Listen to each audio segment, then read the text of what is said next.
Hey, today I have the results from Bring Your Guns 2025. May actually be the last time this tournament runs. I've heard the TO Jan Petersen say that he's at least out for a period, but we shall see. I need to bring up my PowerPoint here and just have you. So here we go. These are the results of Bring Your Guns.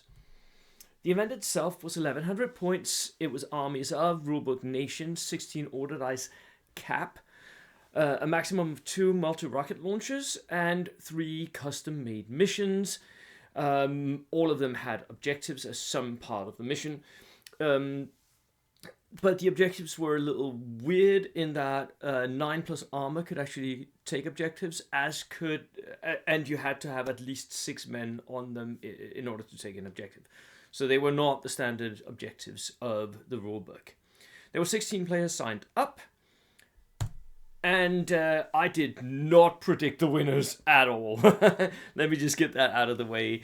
The top 3 was Thor with his 16 order dice French list, which was basically armored camping. So he had 4 plus, I think he had 5 armored vehicles, and he had camping infantry with a company commander. Pretty nice list. I actually had it rated as a very strong competitive list, but I didn't think that he would win with it. He did. Congratulations, Thor. Søren, seen here on the picture, came second. He had a 12 order dice British list. Definitely did not think that would happen, but he did. It was a mechanized list. He had only a couple of tank choices. A mechanized list of British with a company commander. Very low on order dice. Mind blown. It may have fitted the meta of this tournament better than I expected. I thought that perhaps still order dice would count for something, and perhaps it really didn't as much, because in third place was Christian Lyngvall, with his 13 order dice British. Now, Christian is, of course, a top Danish player, has been on the national team and stuff. I took him to World Open War last year. He had brought a Death Star and a mixed bag, very much his usual style of play. But again, I sort of devalued the list because I thought it was low on order dice.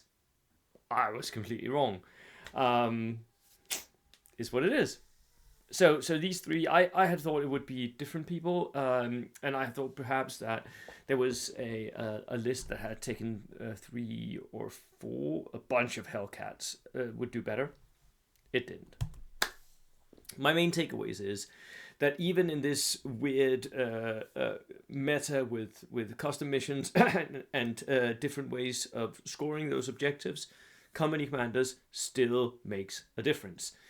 In the top 3, 2 of the people who entered in the top 3 had a company commander. That sort of says something, doesn't it? Also, that observers really didn't make that much of a splash at this tournament. There were 3 air observers at the tournament and 1 artillery observer, and none of the people who ended up in top 3 had an observer. So not so much an observer tournament here. Tank hunters, the anti-tank tanks, the Hellcats, really didn't do that much either. I don't know the particulars of what happened to that player or who the player actually was, because the names weren't on the lists. So I don't really know why. And the all infantry list obviously didn't win either. So we're still looking at least in Danish tournaments here, at armor being very, very important. All infantry, anti-tank. We haven't found the right combination of doing anti-meta yet. Armor is still the way to go. So thank you so much, Jan Petersen, for TOing and hosting the event. It's been a really nice run of Bring Your Guns. I have my trophies from Bring Your Guns proudly displayed on my wall over here. I can actually take one of them, the best one I have, which is this one, which I won for the best themed table one year. Brilliant. My name is also inscribed on that very heavy trophy that Thor was holding up.